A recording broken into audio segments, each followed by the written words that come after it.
ایک وقت تھا جب دنیا اندھیروں میں ڈوبی ہوئی تھی۔ لوگ طاقت کو سچ سمجھتے تھے اور سچ بولنے والے کو سزا ملتی تھی۔ اس دور میں ایک شخص ابھرا، سقراط، جس نے انسان کی سوچ کو جگا دیا، اور اس سوچ کا چراغ تھا افلاطون۔ افلاطون نے کہا، بہترین ریاست وہ ہے جہاں حکومت علم والوں کے ہاتھ میں ہو، نہ کہ مال والوں کے۔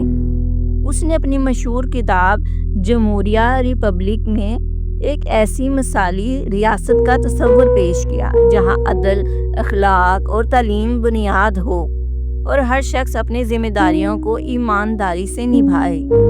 آج جب ہم جھوٹ، ناانصافی اور لالچ کے دور میں جی رہے ہیں، افلاطون کا پیغام ہمیں یاد دلاتا ہے کہ کامیابی اس کی نہیں جس کے پاس طاقت ہے، کامیابی اس کی ہے جس کے پاس سوچ، سچ اور انصاف ہے۔